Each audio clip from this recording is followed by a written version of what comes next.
తాకట్టులో ఉన్న బంగారాన్ని విడిపించి ఆ రోజు ఆన్లైన్ ధరకే కొంటుంది కొమ్మూరి గోల్డ్.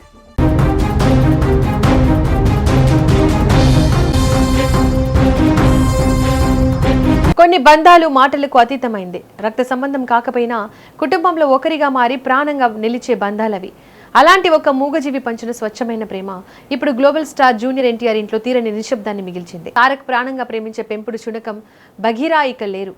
4 ఏళ్ల పాటు తన జీవితంలో ఒక భాగమై కష్టసుఖాల్లో తోడుగా నిలిచిన భగీరా హఠాన్ మరణంతో ఎన్టీఆర్ తీవ్ర భావోద్వేగానికి గురయ్యారు.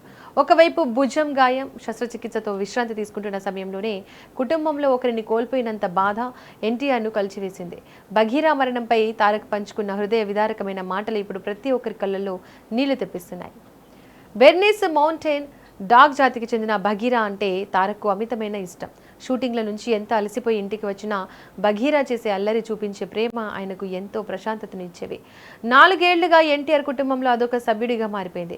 భగీరా మరణాన్ని తట్టుకోలేకపోయిన ఎన్టీఆర్ ఇన్స్టాగ్రామ్ వేదికగా తన ఆవేదనను వ్యక్తపరుస్తూ కొన్ని అరుదైన ఫోటోలను షేర్ చేశారు. ఆ పోస్టుల్లో ఆయన రాసిన ప్రతి అక్షరం గుండెను తాకేలా ఉంది. భగీరా, నా ప్రపంచంలోకి నువ్వు ఒక తోడుగా వచ్చావు, కానీ నెమ్మదిగా నా కుటుంబంలో ఒకరిగా మారిపోయావు. ప్రేమ, విశ్వాసం, అల్లరి, ఓదార్పుతో నా ప్రతిరోజు నింపావు. నీవు లేని లోటు మాటల్లో చెప్పలేనంత పెద్ద నిశ్శబ్దాన్ని మిగిల్చింది. కానీ నువ్వు పంచిన ప్రేమ ఎప్పటికీ అలాగే నిలిచి ఉంటుంది. నన్ను నీ తోడుగా ఎంచుకున్నందుకు, నా పక్కన నిలిచినందుకు, ఈ 4 ఏళ్లను ఇంత అందంగా మార్చినందుకు ధన్యవాదాలు. స్వేచ్ఛగా పరిగెత్తు నా చిన్నారి, నిన్ను ఎప్పటికీ ప్రేమిస్తూనే ఉంటాం. అంతేకాదు, భగీరా జ్ఞాపకార్థం ఇంట్లో ఒక మొక్కను నాటిన ఫోటోను కూడా షేర్ చేసి తన అమితమైన ప్రేమనంతా చాటుకున్నారు జూనియర్. వాస్తవానికి ఎన్టీఆర్ ప్రస్తుతం శారీరకంగా కూడా ఒక క్లిష్టమైన దశను ఎదుర్కొంటున్నారు. డ్రాగన్ సినిమా షూటింగ్ సమయంలో జూలై 27న ఆయన ఎడమ భుజానికి తీవ్ర గాయమైంది. దీంతో సికింద్రాబాద్లోని ఓ ఆసుపత్రిలో ఆయనకు ఆర్థోస్కోపిక్ సర్జరీ విజయవంతంగా జరిగింది.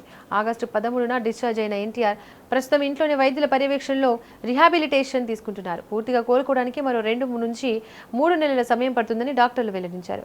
ఇలా శారీరక నొప్పితో విశ్రాంతి తీసుకుంటున్న సమయంలోనే మానసికంగా ఎంతో దగ్గరైన భగీరా దూరం కావడం తారక్కు తీరని వేదనను మిగిల్చింది. మూగజీవాలు పంచే స్వచ్ఛమైన ప్రేమకు స్వార్థం ఉండదు.